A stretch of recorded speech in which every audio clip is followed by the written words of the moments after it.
پیارے دوستو، ایک مرتبہ نبی رحمت سرکار دو عالم صلی اللہ علیہ وسلم اپنے مبارک حجرے میں تشریف فرما تھے۔ آپ صلی اللہ علیہ وسلم نے دیکھا کہ حضرت علی شیر خدا رضی اللہ تعالیٰ عنہ اپنے دونوں شہزادوں یعنی حسنین کریمین کے ہمراہ نبی کریم صلی اللہ علیہ وسلم کی خدمت اقدس میں تشریف لا رہے تھے۔ نبی کریم صلی اللہ علیہ وسلم انہیں دیکھ کر بہت ہی زیادہ خوش ہوئے۔ آپ صلی اللہ علیہ وسلم نے دونوں شہزادوں کو اپنے سینے سے لگا کر بوسہ بھی دیا۔ اسی خوشی کے عالم میں نبی کریم صلی اللہ علیہ وسلم نے حضرت علی رضی اللہ تعالیٰ عنہ سے فرمایا کہ اے علی، کیا میں تمہیں ایک ایسا عمل نہ بتا دوں کہ جس کو کرنے سے 70,000 فرشتے آپ کی خواہش اور حاجت پوری کرنے کے لیے ایک دوسرے سے سبقت لے جانے کی کوشش کرتے ہیں۔ حضرت علی رضی اللہ تعالیٰ عنہ نے عرض کی کہ یا حضرت ضرور فرمائیے۔ تو آپ صلی اللہ علیہ وسلم نے حضرت علی رضی اللہ تعالیٰ عنہ کو کون سا عمل بتایا، اس ویڈیو میں بیان کریں گے۔ پیارے ناظرین، ایک مرتبہ یمن کے ایک تاجر نے پہلی مرتبہ اپنے بیٹے کو تجارت کے لیے بھیجا اور حضرت محمد صلی اللہ علیہ وسلم نے جو کلمات حضرت علی رضی اللہ تعالیٰ عنہ کو بتائے تھے، حضرت علی نے وہ کلمات عام کر دیے۔ یہ سلسلہ اسی طرح سے چلتا رہا اور تاجر نے وہی کلمات پڑھ کر اپنے دل میں یہ خواہش کی کہ میرا بیٹا خیر و عافیت کے ساتھ اپنی پہلی تجارت کر کے واپس آ جائے۔ اس تاجر نے خوشی خوشی اپنے بیٹے کو ایک کشتی پر سوار کر دیا، جبکہ کچھ اور لوگ بھی اس کشتی پر سفر کر رہے تھے۔ تو اس سمندر میں سے ایک آواز دینے والے کی آواز سنائی دی، لیکن اس کی صورت نظر نہ آئی۔ اس آواز دینے والے نے کہا کہ اگر کوئی شخص مجھے 10,000 دینار دے دے تو میں اس کو ایک ایسا وظیفہ بتا دوں گا کہ اگر وہ ہلاکت کے بالکل قریب پہنچ گیا ہو اور اس وظیفے کو پڑھ لے تو تمام بلائیں اور مصیبتیں اس سے ٹل جائیں گی۔ اس کشتی کے مسافروں میں سے ایک نے بلند آواز میں جواب دیا کہ میرے پاس آؤ، میں تم کو 10,000 دینار دیتا ہوں، مجھے وہ وظیفہ بتا دو۔ تو آواز آئی کہ تم اپنے دیناروں کو سمندر کے اندر ڈال دو، مجھے وہ مل جائیں گے اور میں تمہیں وہ وظیفہ بتا دوں گا۔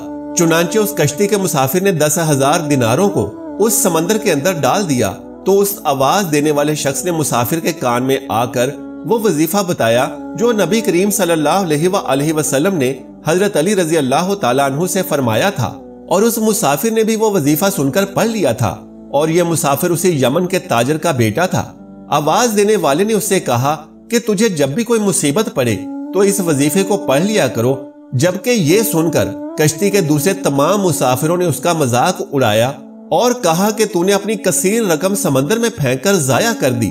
تاجر کے بیٹے نے جواب دیا کہ ہرگز میں نے اپنی دولت کو ضائع نہیں کیا، اور مجھے اس بات میں کوئی شبہ نہیں ہے کہ مجھے قرآن پاک کی یہ آیت ضرور بے ضرور نفع ہی دے گی۔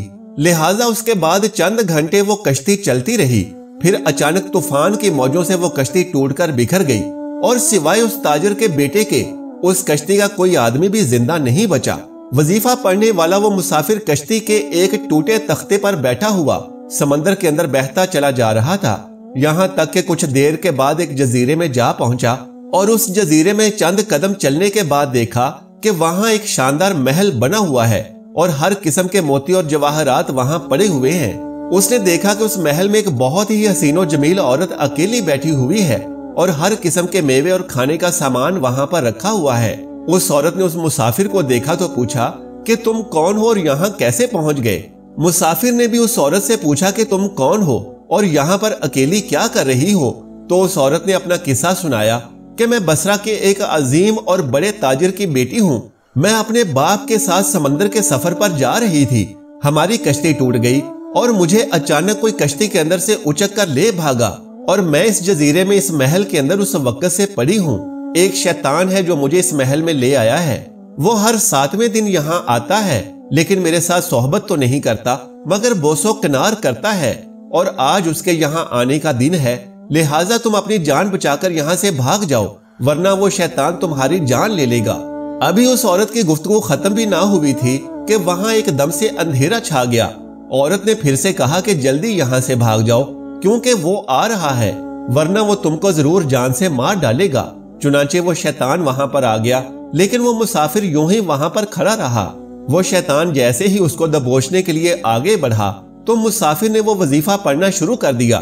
وہ وظیفہ سنتے ہی شیطان زمین پر گر پڑا اور اس زور کی آواز آئی کہ جیسے پہاڑ کا کوئی ٹکڑا ٹوٹ کر زمین پر گر پڑا ہے، اور پھر دیکھتے ہی دیکھتے وہ شیطان جل کر راکھ کا ڈھیر ہو گیا۔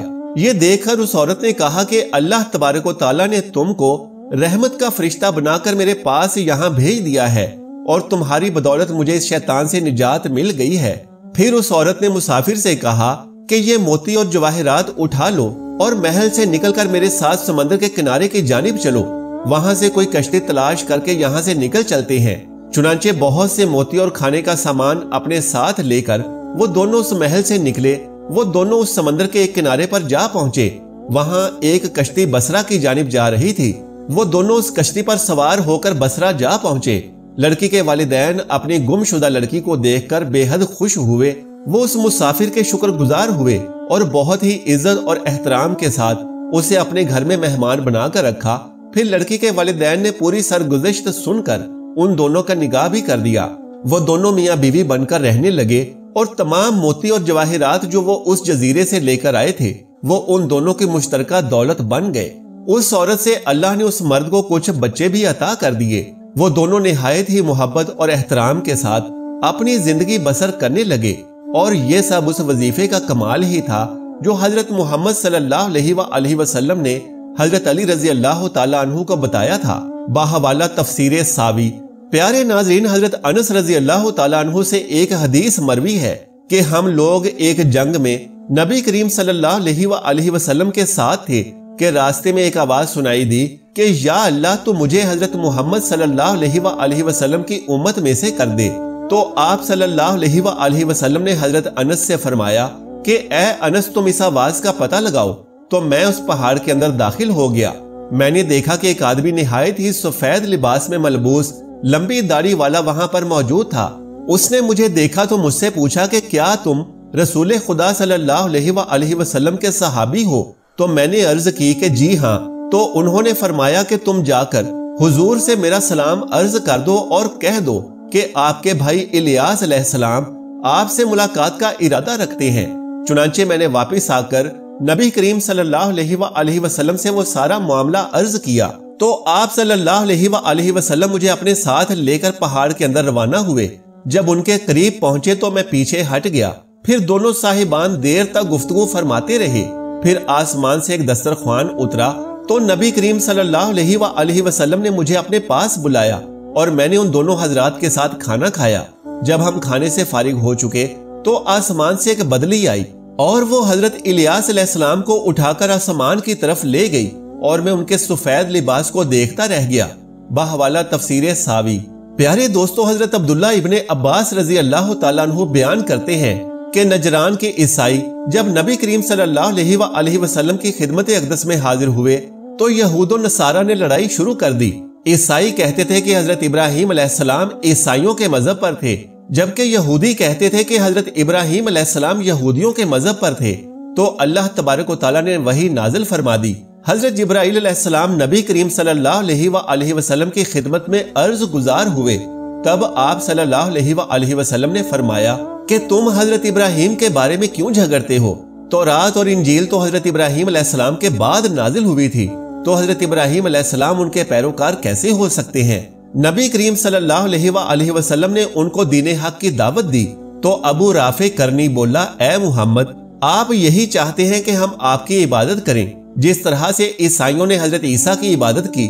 اہل نجران کا ایک اور آدمی بولا، کہنے لگا، اے محمد صلی اللہ علیہ وآلہ وسلم، کیا آپ یہی چاہتے ہیں کہ ہم آپ کی عبادت کریں جس طرح سے یہودیوں نے حضرت عزیز کی عبادت کی تھی؟ تب نبی کریم صلی اللہ علیہ وآلہ وسلم نے ارشاد فرمایا، نعوذ باللہ من ذالک، نہ تو میں خود کسی غیر اللہ کی عبادت کرتا ہوں اور نہ ہی کسی اور کو اس عمل کی دعوت دیتا ہوں، بلکہ میں تو حق تبارک و تعالیٰ کے سامنے جھکنے کا کہہ رہا ہوں۔ آپ صلی اللہ علیہ وآلہ وسلم کے الفاظ میں اتنی سچائی تھی کہ وہ تمام یہودی آپ صلی اللہ علیہ وآلہ وسلم پر ایمان لے آئے اور مشرف بے اسلام ہوئے۔ پیارے ناظرین، بنی اسرائیل میں ایک بہت ہی نیک اور صالح بزرگ تھے۔ ان کا ایک ہی بچہ تھا جو کہ نابالغ تھا۔ ان کے پاس صرف ایک گائے کی بچیا تھی۔ اس بزرگ نے اپنی وفات کے قریب اس بچیا کو جنگل میں لے جا کر ایک غار کے پاس یہ کہہ کر چھوڑ دیا کہ یا اللہ، میں اس بچیا کو اس وقت تک تیری امانت میں دیتا ہوں کہ میرا بچہ بالغ ہو جائے۔ اس کے بعد ان بزرگ کی وفات ہو گئی۔ وہ بچیا جوان ہو کر درمیانی عمر کی ہو گئی اور نابالغ بچہ بڑا ہو کر اپنی ماں کا بہت ہی فرمانبردار اور انتہائی نیکوکار ہو گیا۔ اس نے اپنی رات کو 3 حصوں میں تقسیم کر رکھا تھا، ایک حصے میں سوتا اور ایک حصے میں عبادت کرتا، جبکہ ایک حصے میں اپنی ماں کی خدمت کرتا اور روزانہ جنگل سے لکڑیاں کاٹ کر لاتا تھا، پھر ان کو فروخت کر کے 1/3 رقم صدقہ کر دیتا اور 1/3 رقم اپنی ذات پر خرچ کر لیتا، جبکہ 1/3 رقم اپنی والدہ کو دے دیتا۔ ایک دن لڑکے کی ماں نے کہا کہ میرے پیارے بیٹے، تمہارے باپ نے میراث میں ایک بچیا کو چھوڑا تھا جس کو انہوں نے فلاں جھاڑی کے پاس جنگل میں اللہ کی امانت میں سونپ دیا تھا۔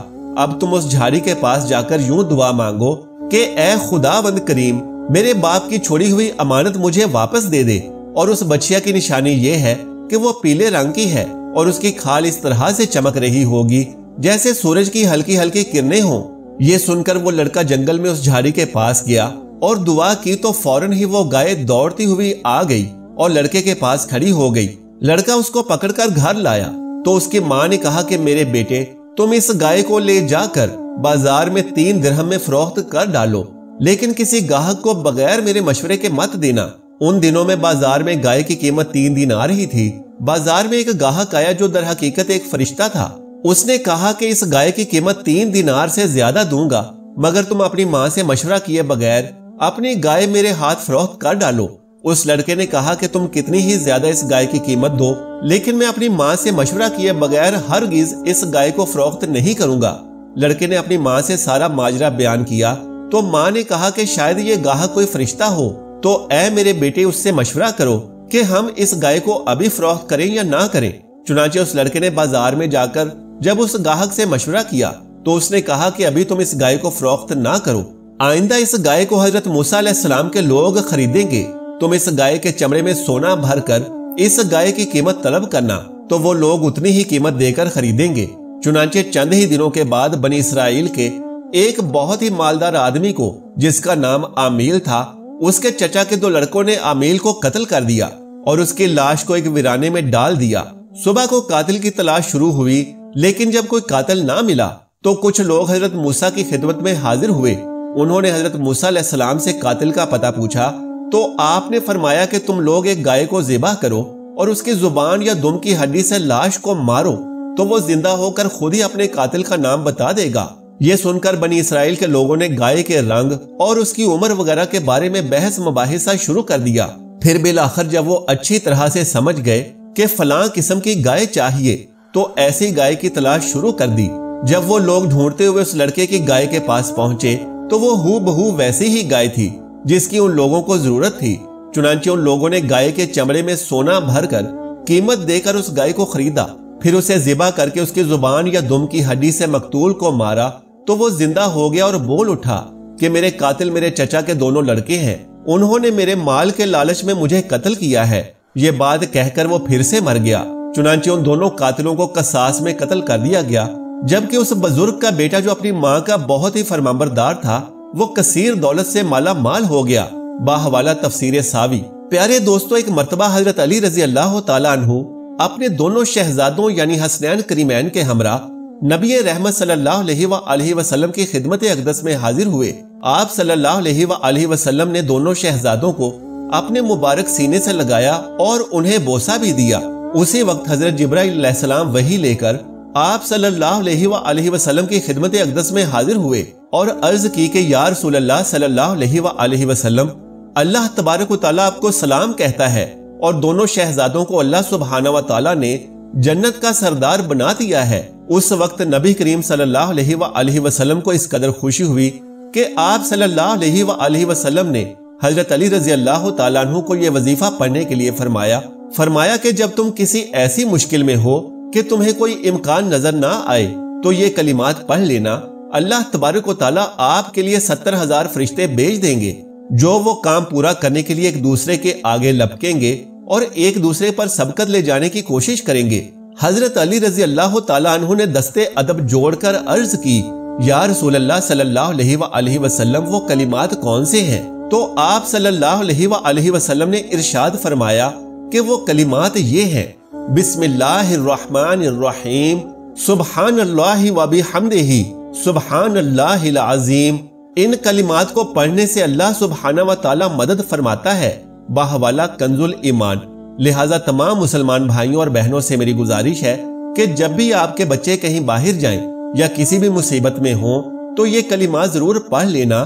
انشاءاللہ تبارک و تعالی آپ کو اللہ سبحانہ و تعالی کی مدد ضرور پہنچے گی، اور ان کلمات کو پڑھنے والے کی ہر حاجت اور خواہش کے لیے 70,000 فرشتے اس کے معاون ہوں گے۔ اللہ تبارک و تعالی سے دعا ہے کہ نیکی کی بات کو سننے، سمجھنے اور اس پر عمل کرنے کی طاقت و توفیق مرحمت فرمائے۔ میرا سنانا اور آپ کا سننا قبول و منظور فرمائے، آمین یا رب العالمین۔